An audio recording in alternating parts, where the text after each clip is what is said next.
Hello, lovely people, and welcome to the latest episode of Sit Down with Sanderson. I'm delighted to be joined by a play-by-play commentator, a social media superstar, and a man who's actually stepped in the ring and boxed. People, it's the one and only Ben the Bane Davis. Sit back, relax. Welcome to the Sanderson Show. Let's do this.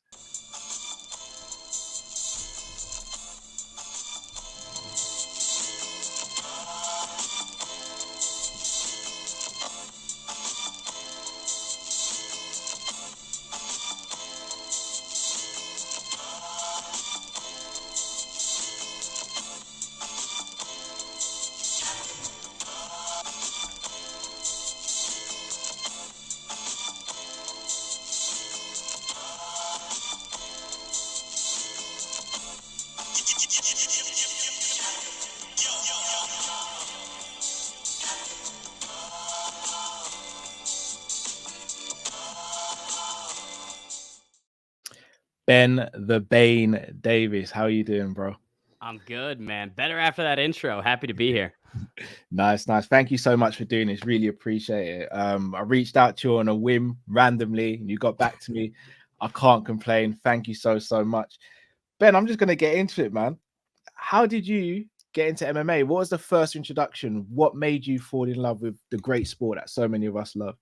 Yeah, no, it's weird because I think some people would consider me to be a lot newer to the sport than others. My first card was UFC. I think it was 214, Jones versus Cormier 2. I watched it at Buffalo Wild Wings when I was, I think, a sophomore in high school. A buddy of mine at the time was like, "Oh, you gotta come and watch this." And I was like, "Okay, sure." And I go, and it's like the scariest group of people I've ever seen that are, watching this event. And after Jones head kicked him and the crowd exploded, I was just from that point in time captured and really, really engaged. And since then, yeah, I've been a big fan. 214. So Jones DC2. So were you familiar with the rivalry going into that fight, or Oh, fuck no. Yeah, I had no clue who anyone was. uh I was you just like, I'm yeah. guessing you've gone back and you've watched it now, and like the build up of their Oh, rivalry. of course. Yeah, I mean the sit down where they, got really heated with each other. Obviously, the press Mm. conferences, the first fight I went back and watched. And it is kind of funny seeing earlier John Jones fights and then how good Daniel Cormier was doing. Honestly, in both of those fights, like the dude really came to play. It just Yeah. wasn't his night. So I've definitely gone back, like, and I've done due diligence on other guys like Frankie Edgar. A big fan of watching his Mm. career. Dominic Cruz, early Cody Garbrandt. Like, I've definitely gone back and tried to educate myself. I think you've done a great job. Obviously, your career is showing that you've done a great job. So I just want to start with that. I mean, play by play for UFC Fight Pass. You've done other Yeah. commentating, Anthony Pettis. How did you get into that? What was your gateway into that, and how have you Oh, found it since starting doing it? oh, it's weird. The broadcasting has all come out of, I don't want to say nowhere necessarily, but it's a lot of luck. I mean, it takes a village. And with these types of gigs, it's a lot of just networking. You know what I mean? It's being connected to someone and they go, "Hey, we just let go of our play by play. Would you like the opportunity?" And me going, "Yes." There was a period of time when I first started, so I began with esports. I called esports for about a year and change. And throughout that entire time was DMing promotions. And I mean, every promotion you could probably think of in the United States. If I went to my Instagram DMs with them, I definitely was like, "Hey, my name's Ben the Bane Davis. I'd love to, do commentary." And just like over a period of time after the Twitter was able to, snowball further and was able to get a couple gigs and meet some more people. That's how things kind of fell together. I did a lot of media. I went and would do like on-site reporting for a couple outlets, and that never really led to anywhere. But during those weeks, I was able to rub elbows with some influential people. And again, it's just all networking is basically what I'm trying to articulate. No, I hear it. So can you remember what was your first event that you actually commentated MMA wise, and what Mm. was the feelings going into that, and how did you find it on the actual night? So it was called Rage in the Cage. It was October 14th of 2022. The smallest Arizona promotion, not even around anymore. It's dissolved. Oh, But but that was the first gig, and I had reached out to the promotion, and they were like, "Hey, we just fired our commentary team." It's exact example, because they were shitting on the Arizona State like athletic commission or whatever, and oh. so yeah, so the commentators, yeah, smart. Hey, quick way to lose your job, Yeah, shit yeah. on the athletic commission. And the guys that were running it were like, you know what? Sure, we'll give you this shot. And it's in this like tiny strip mall in buttfuck Mesa, Arizona, like just a nowhere event. And I Yeah. was nervous. I definitely was a bit like, I obviously showed up in the turtleneck, the black blazer, the whole ensemble, and the broadcasting booth, it was a nightclub effectively, was like it was like 40 yards away from the cage. Like, dude, we Wow. were, and there was no monitor. So we were just like sitting a huge distance away going, I think he's got something locked up. I'm not sure. It was terrible.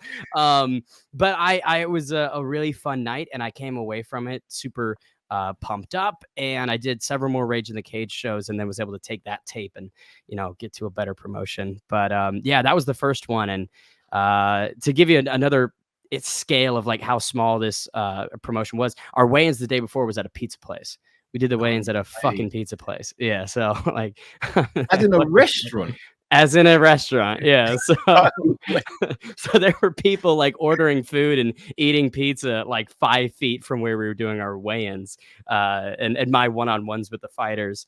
So it was just as low level you can get. I mean, there was one guy I remember, his name was Josh Poliquin. He's called the Juggernaut, and he's this like 6'5", not 300, but like a fat heavyweight. He's one of the Yeah. fatter heavyweights that you would see, right? And he comes in, he's got this black cape on, and he's got this X-Men comic book, like that's in like a plaque or some plastic covering, like on his neck, like as a necklace. And so he's sitting down talking with us, and he's like, I'm going to be the next UFC champion. Like, I'm going to do this, I'm going to do that. And I'm pumped up. I'm like, wow, this guy's got such a cool vibe to him. He gets knocked out in 9 seconds. The dude took Oh, one punch and was just, he was out. So it was, yeah, I mean, that's a very interesting promotion to start with, but that was the first one. decent, decent. Since you've done so many, has there been a favorite one for you, and which one has it been, and why has it been your favorite so far? Oh, that's a good question. I'm not sure. There's a lot of shows that I don't want to say blend together necessarily, but it is sometimes difficult to stop and reminisce or reflect, because it's, hey, I got another fight week that I'm deep into already after this show was done, right? So I'm trying to there's maybe not like the best ones, but memorable ones. I had a 32 fight card. So it was 32 fights that I was calling. Yep. One night. All in one night. We were live for 14 Oh, hours, and I think the broadcast ended at 2 a.m. There was nobody in the venue by the time we got to the main event. Like, everyone had naturally cleared out because it's a yeah. 32 fight card, so that's what you get on the regional scene. You get promotions that are very ticket selling focused, and that's their highest priority. And so they'll have huge events because they know, oh, I'm going to be able to tap into all these different communities and fighters, fans, and sell tickets. So for the broadcaster, it definitely disadvantages them, because you got to think about it. Not only am I prepping for like an intro and all these other types of things, but now I have 64 athletes that I need to prep for. Jeez. And with these regional scene fights, there's just nothing on the internet about them. Like, there's not, if you're making your amateur debut, there's no articles I can read, there's no tapology I can sift through. So it's like I have less than probably 36 hours to crunch as much as I can. And I remember that night specifically, half the card I was just like, I got nothing on these guys. But that was a memorable one. Yeah, 14 hours.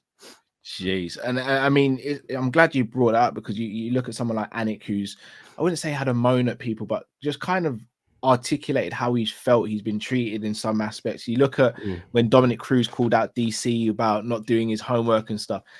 How difficult is it to prep for some of these cards? Because someone like me who might just watch it, and other casual fans who might just watch it and not realize the work that actually goes into doing this, how difficult is that? And do you think it's almost the most underappreciated role within the MMA sphere at the moment? Absolutely. John Anik's one of the most underappreciated guys in the scene, hands down. I would say in MMA history. Like, the way that he has reinvented play-by-play for combat sports is just groundbreaking. You compare him to guys like Michael Chiavello, Mauro Ranallo. You look at Goldberg's style when he was, running the show for, I think it was like 17 years or whatever. He was doing play-by-play for the UFC. What Anik brings to the table is so different and services the fighters so well. That's the key of what John Anik does. Is he'll frame the storylines and the narrative and their struggles and triumphs in the most efficient and perfect way possible. And the word economy, I mean, he's not wasting any moments inside the booth. He'll be one that he's a guy that in interviews he'll always harp on how, we're live for 8 hours. Every single utterance is judged, critiqued, criticized beyond belief. So down to a word, this guy is hyper fixated on, nailing. So like that, just the level of professionalism is worlds above, I would say. And that's with respect to every other play-by-play, but I just hold Anik in a class of his own.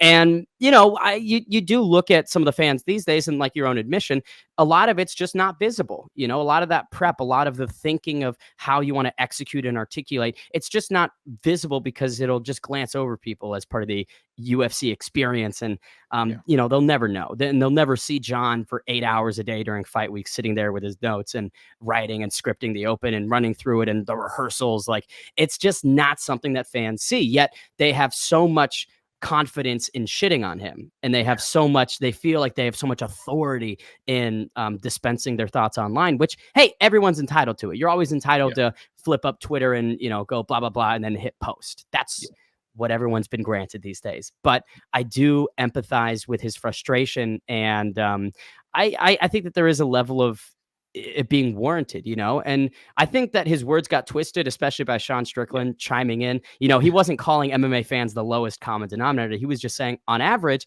it's a very vocal minority, and if he was doing NFL broadcasting, you just don't see that target on broadcasters' backs. And maybe that's just a law of averages. There's so many more NFL fans that it's just a more positive blend that gets shaken out. But no, I mean, like, I don't know. I think that the fans these days just don't have an appreciation maybe for the nuance. And let's say Anik does leave in 2 years, MMA is going to be all the worse for it. And I think people are going to really understand, like, that we do miss what he brought and we didn't appreciate it. And that's, again, like, Brendan Fitzgerald's fantastic. He's a good buddy of mine, and I think he's an amazing play-by-play. And I'll always say this, you can't really compare any play-by-play because they're all so different and there's pros and cons. But if Anik does leave, he will absolutely be missed. Yeah, I'm a massive Anik fan, and I think I became a bigger fan when I started watching his podcast with Kenny Flores.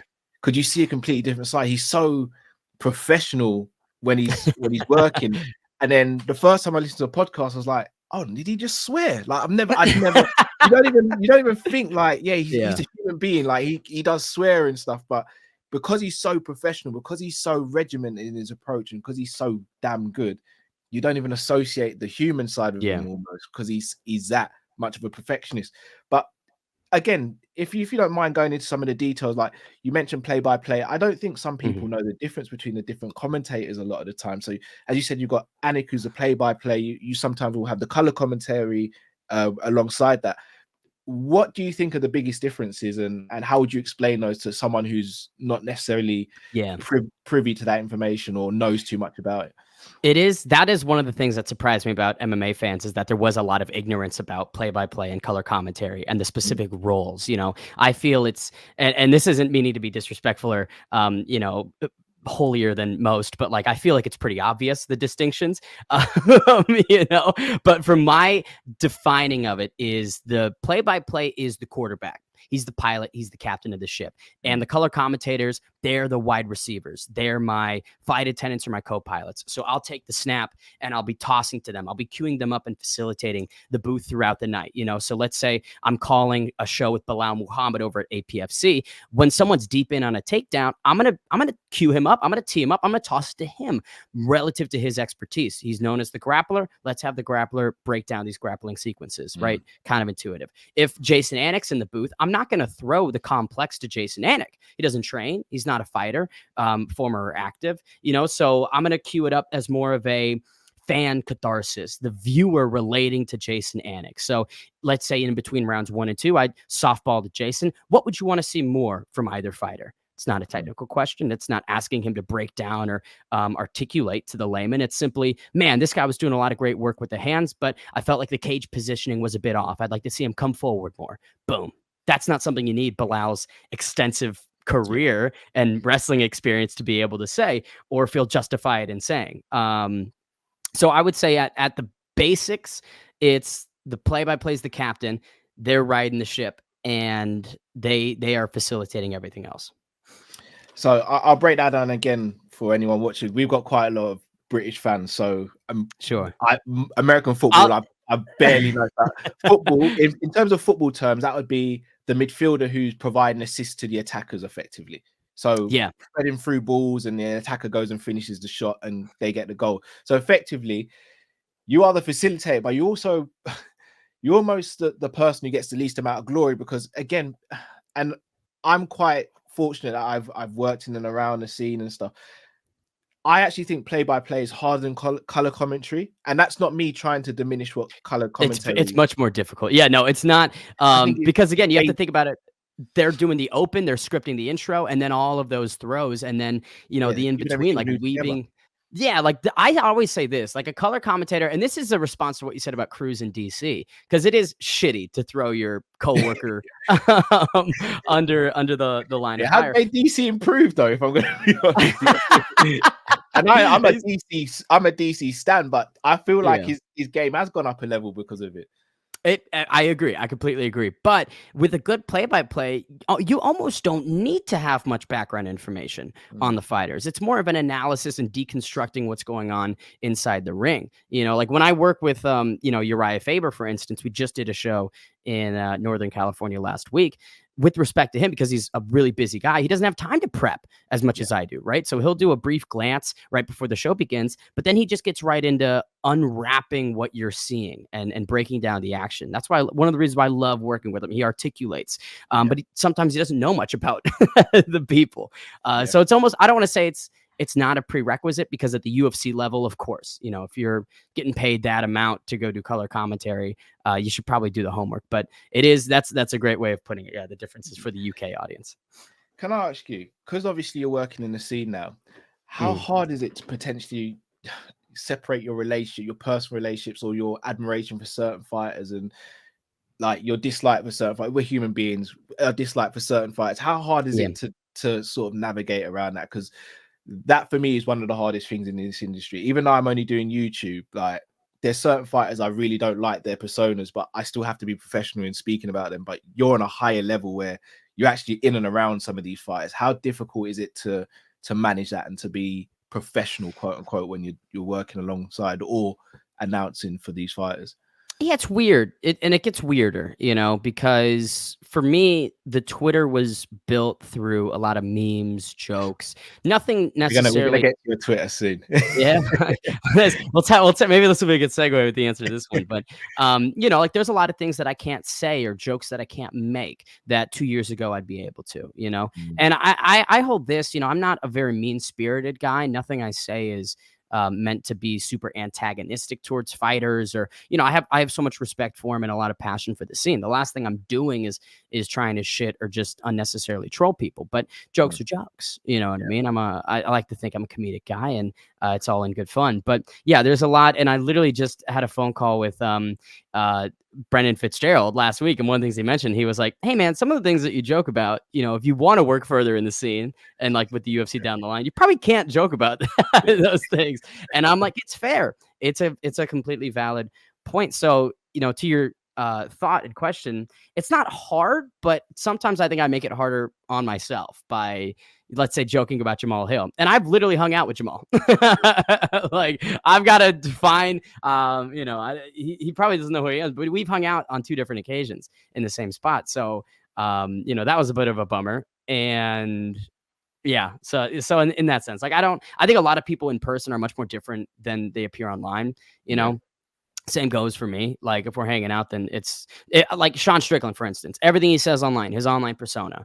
If we hang out in person, I'm expecting a different guy. Colby Covington, all of his online bullshit, if we hang out in person, I'm probably expecting a different guy. I'd be surprised if these guys are, 1 for 1. But I don't know. Yeah, it's gotten harder, and I definitely have to monitor what I say a Yeah, I lot was going more. to speak about the Jamal Hill stuff because, again, from the outside looking in, I took it as you just having a laugh, but sometimes Yeah, it just takes taken out of context. And one thing I don't like is you get a pile-on from both sides. You get a pile-on from people who hate Jamal or the person that may have an issue with you, and then you get a pile-on from their fans as well. And it almost seems like the initial joke or the initial issue almost gets lost, and it's very hard to articulate sometimes within a post, or for them to articulate in a post.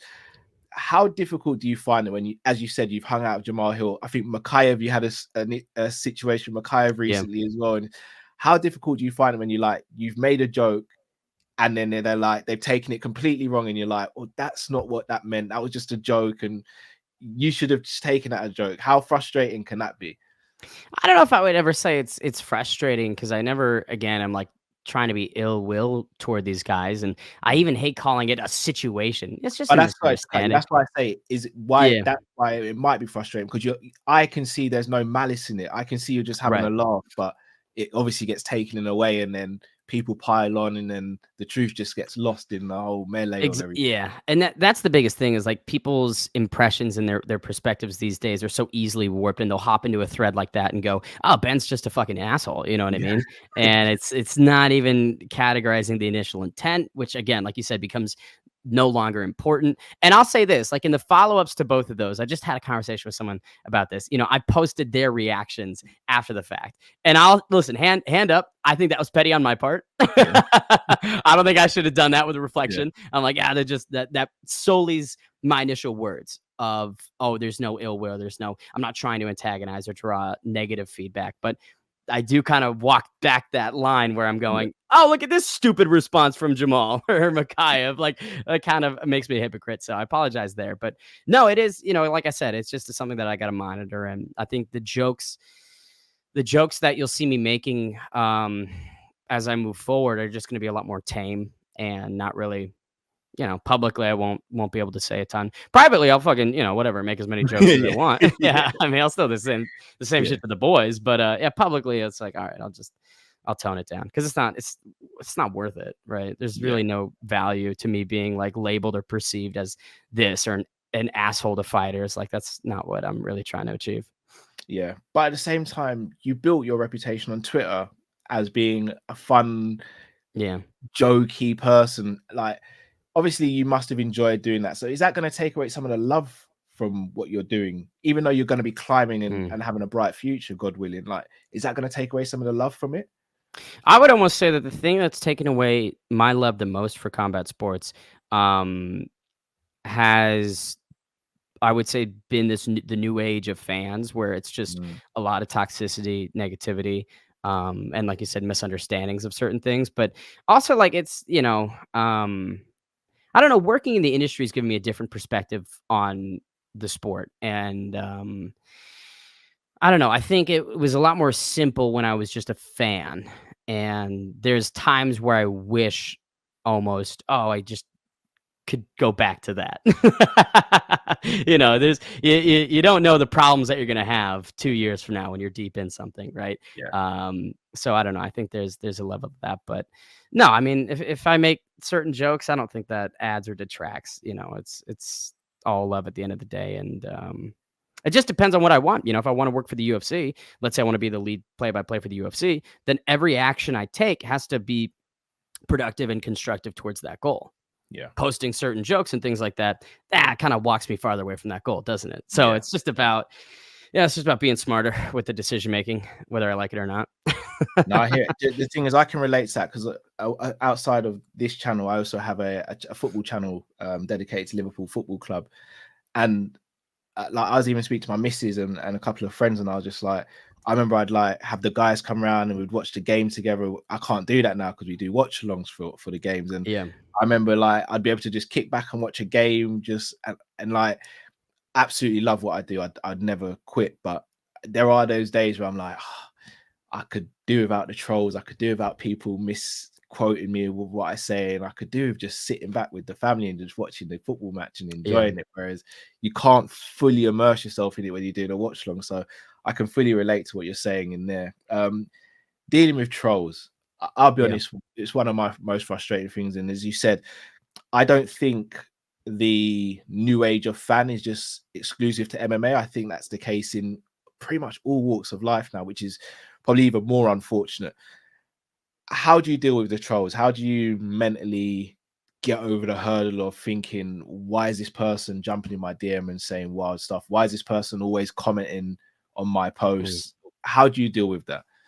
I just contemplate suicide every day. That's really what it boils down to. Oh no, it is some good days and some bad days. I think at the end of the day, what I've tried to reinforce in my mind is the person that's posting this or chirping at me is not achieving or actively working towards anything. You know what I mean? They're on the sidelines and just being a nuisance. That's what it boils down to. I think Kenny Florian, when John Anik had, said what he had said, he quote tweeted it and was like, all you should be concerned with is the people who are professionals and in the game and what their opinion is. If they're saying one thing, listen to them. But if anyone else says something, it doesn't really matter. So I think it's just trying to continue to reinforce, like, all right, these people's opinions really don't matter that much. Ergo, I shouldn't let it affect me. And, that's much easier said than done. Like, I deal with a good amount of bullshit.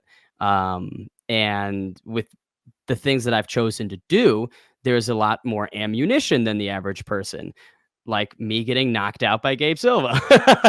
Like, yeah, is it fun to watch that clip 5 times a day get posted in under my tweets? Not necessarily. But it just gets back to like these people are much more obsessed with my losses, and they're much more obsessed with times where I've come up short or something than I am. They think about it a fuck ton more than me, and they're not actively doing anything. That's why they are obsessed with trolling me. It's I don't know, a weird workaround, but essentially we do what we can. And so again, like I said, some days Brendan knows there's days where you'll find me arguing with people back and forth for no fucking reason on Twitter. I have those days. But a lot of the time it's just not really giving them airtime. Yeah, I hear that. Perfect segue. Your fight with Silva. I remember when it got announced and I was like, Ben's fighting. When I first saw Silva, I was thinking Anderson. I was like, no, Ben, no, we don't do this. And then I saw it was his son, and I was like, okay, all right. You're like a little better. I was like, okay, not great, because I thought, like, watching all the embeddeds and UFC countdowns, you used to see Anderson Silva rolling around jiu-jitsu, play fighting with his kids, and I'm thinking, okay, these kids know how to fight. Like, they've been training for their entire lives.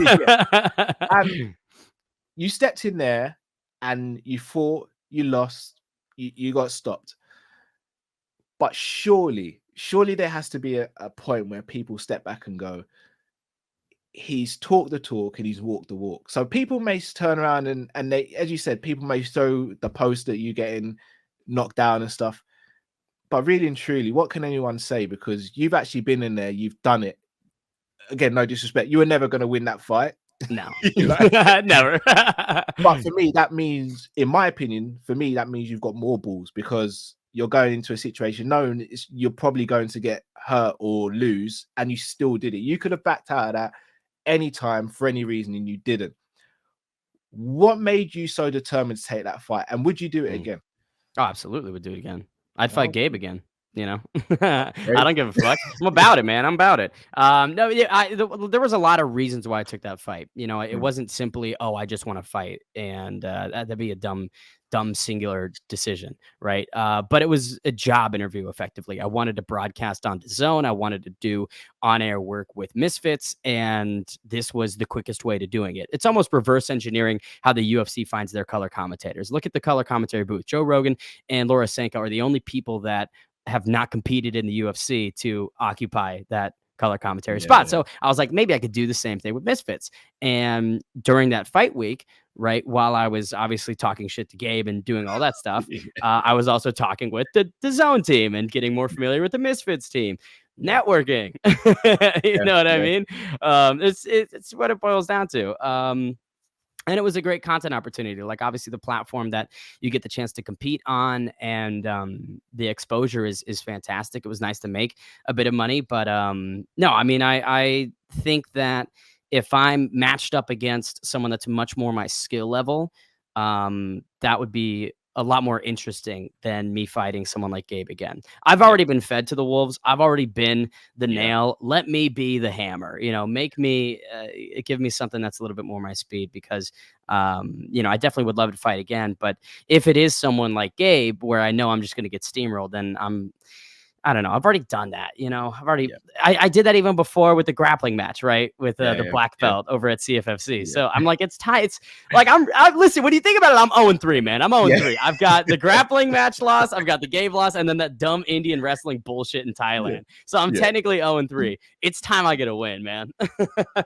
I hear it. Well, let me ask you, do you have a name in mind? Do you have anyone that you look at? Even if you don't want to say, do you have someone Mhm. in mind? And if so, is there a particular date that you've got in mind as well, or a period in time? Yeah. The three people that I'm really interested in right now: Derek from Better Media. I've been calling him out since August of last year. Mm. Fuck you, Derek. And Most Wanted. He's competing in the next Misfits main event against Fox the G. He's got a tag team match with Evil Hero against Fox. I've wanted to fight Most even before his fight with Joey Knight in Leeds. I think that's a fun matchup. He's small. And then B Dave. I think B Dave is a perfect competitor. That's a hard fight. And the issue with that is, I don't think people, at least like that follow me, know B Dave, right? Yeah, They're pretty ignorant to B Dave. So it's a lot of risk to fight him. And then people will be like, oh, who the fuck did Ben lose to? Whereas with Silva, it's like, oh, he fought to Anderson Silva's son, right? yeah, yeah. It's an easier loss. That was playing with house money. Now it's time to actually risk, right? But those three people, anytime, I'll do it tomorrow. I'll fight all three of them tomorrow. I don't fucking care. Next week, I'll do it next week. Where I'm already chirping about March 23rd, right? with Gabe Silva pulling out, I'm already like, hey, put me in. So I'll do it anytime. I rate it. What was your fight camp like? How long was it, and what did you learn about yourself? Because did you have any prior martial arts experiences in training or at a extensive level? A lot of scattered training. I did about 9 months of submission wrestling when I was going to ASU my freshman year at a gym down in Tempe. I was a boxing trainer for a year, which is a really funny tidbit that I never really talk As about. in you were a Uh, trainer. as in I was a trainer. What a horrible idea, right? Why the fuck would you have me be a trainer? Clearly that's not good, but it was I'll give you the spark notes on it. So this thing called Rumble Boxing, which is like a kickboxing, cardio, fitness type place. It was half strength and conditioning and half boxing, be a 45-minute class, and you do 10 rounds, right? And I wanted to be a cycling instructor. I thought that'd be a funny job while I was in college, but to be a cycling instructor, you needed like 6 months of working at the desk before you could audition. And I'm like, that's too long. I don't want to fucking do that. So the next best thing was this Rumble Boxing, because they were new in town. They were hiring. And so I submitted a video and they were like, oh, you're in. We'd love to bring you on. So I taught boxing for a year with Rumble down in Tempe. And then the fight camp itself, I'm not gonna lie, like, it wasn't great, and that's not to make excuses or anything, but it was just a bit short notice. I had about 4 weeks notice, and Yeah. I was on the road, so I'd been brought out to a PFL event, and then I had an APFC event and a Uriah Faber event to call, all in like Mm, a 10-day span after I accepted the fight. So I was yeah. doing what I could, just running the treadmill, and then when I got back to Arizona, me and my coach Seth Wheeler, we did like a really quick 3-week camp. Did a week out with Billy Quarantillo at Gracie Tampa Oh, South in Florida. So that was a lot of fun sparring some of Billy's guys. They killed me. yeah. I didn't win a As single expected. fucking sparring match. Yeah, as As expected. expected. I felt even, I mean, because the thing is, like, you want to win in training camp to like feel Yeah. confident, Yeah. but like I was getting torn apart. And they brought this kid who was like a BJJ purple belt that didn't have a lot of boxing experience. They had me go against him, and of course I was winning that round. But I was Yeah. like, doesn't feel like a win, fellas. But yeah, I think like I dropped 16 pounds that fight camp. Like I was really diligent about my diet and again was working out every day. Like I was disciplined. People like to meme on, the shape that I came in. I was much fatter when I got the call. Like I was a bit more out of shape. So yeah, I came in, I was at 178. I weighed in at 162 and I've been kind of hovering around that weight. But yeah, so not a great fight camp, but it's what we had. As I said, I admire it. In terms of the fight, though, obviously it went Gabe's way. Mm-hmm. How much of the fight do you remember? All of the fight, or was there bits that you kind of you zone out? You just become tunnel visioned. And what is it actually like being in the ring and trading punches and throwing punches, getting hit? What was that like? Yeah, I mean, like if I try and recall it now, it definitely is difficult too. But I also have a shitty memory, so that might just be it. I might do it more so than anything else.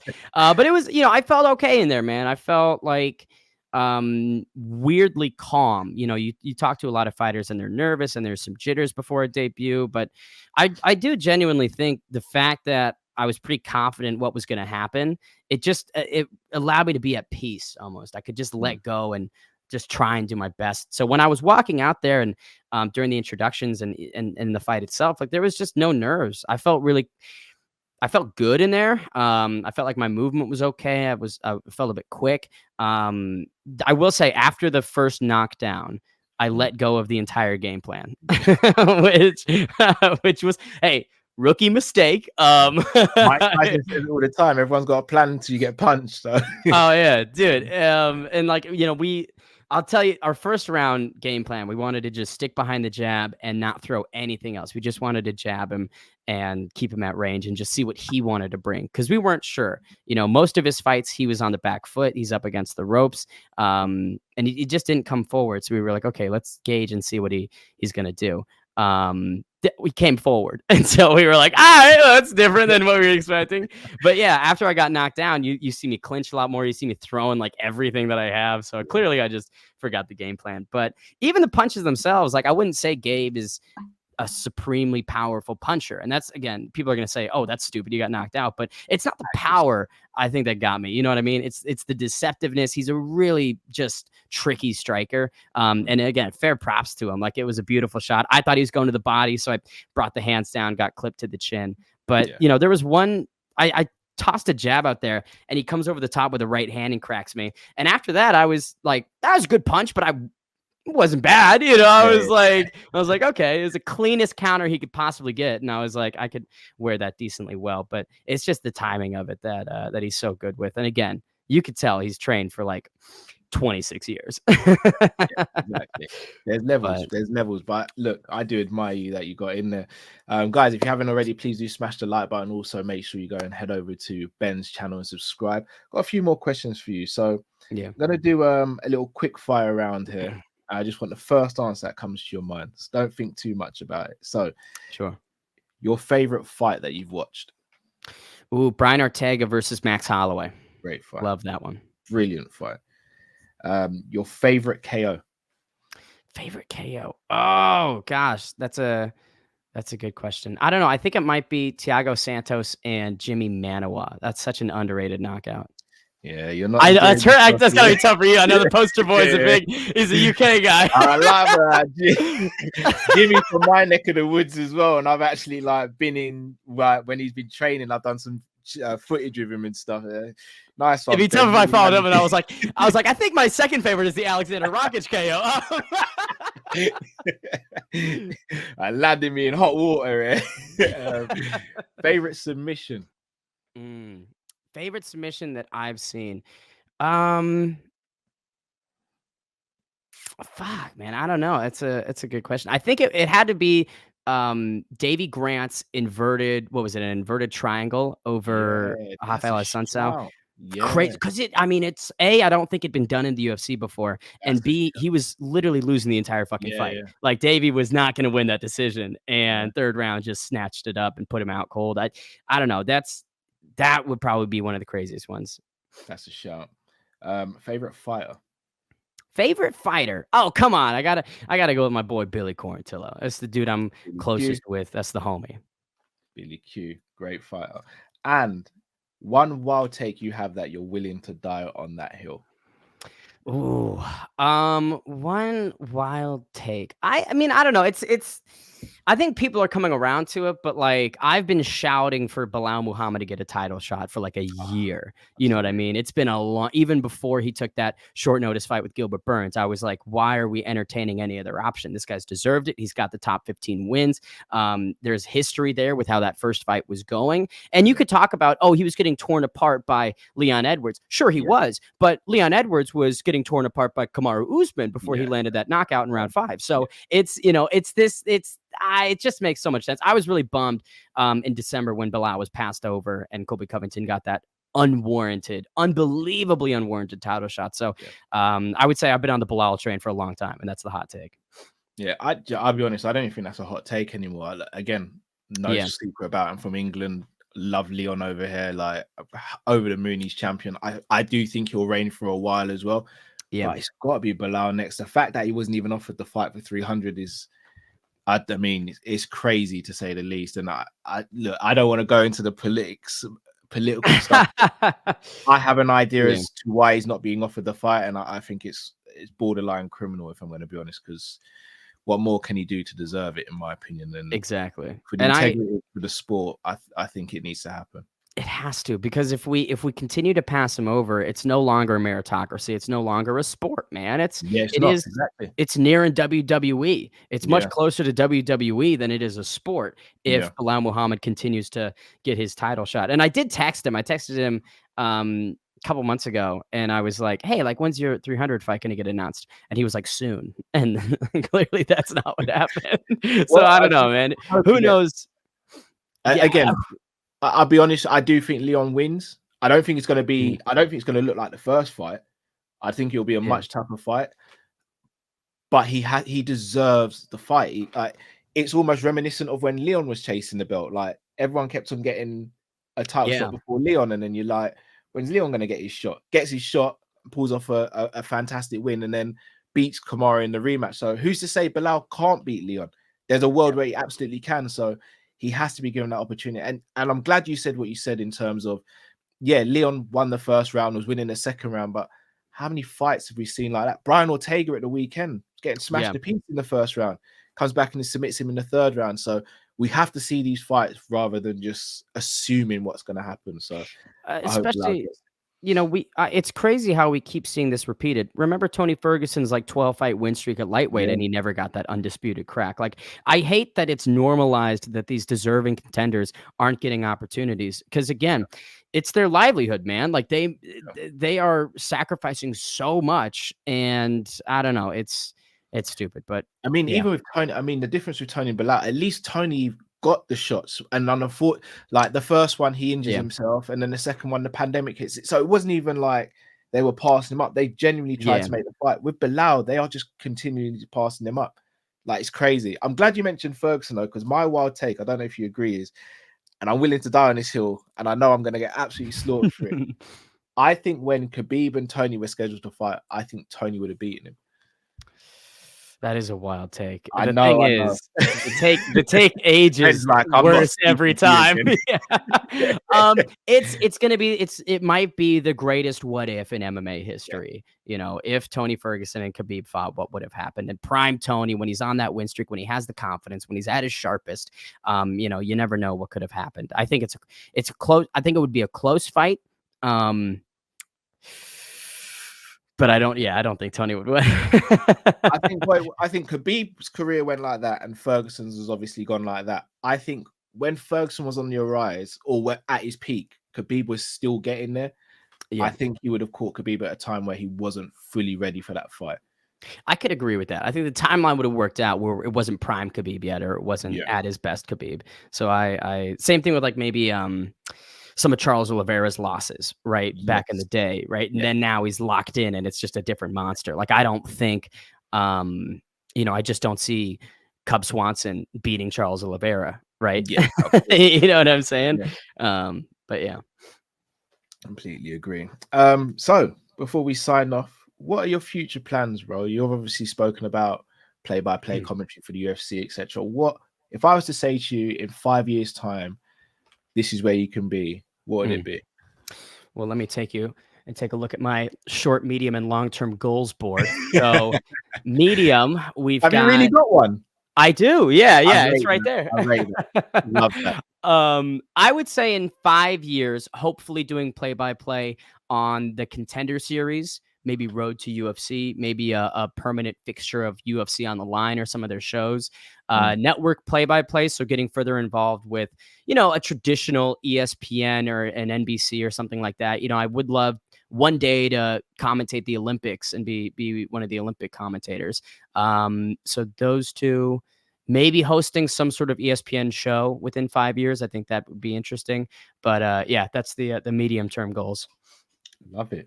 Love it. Well, the trajectory you're on, the work you're putting in, I don't see any reason why that can't happen, man.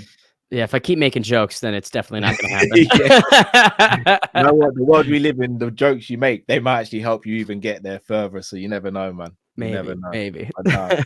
Ben, I've got to thank you so much, man, for taking time out and doing this. I really, really do appreciate it. If you got anything coming out in the future or in the near future that you want to promote, then feel free to go ahead with it now, bro. Sure, man. Just at Ben the Bane Davis on all platforms. Obviously, the 2 Fight Pass shows, Urijah Faber's A1 Combat and Anthony Pettis' Fighting Championship. Both of those on UFC Fight Pass. I do play-by-play for, World Championship Sumo, which is on Triller, and Pro Bowling on Bowl TV. So definitely hit those up. And at Misfits Boxing, who knows? I'm trying to box again, and I'm sure everyone's going to hear about it when I sign.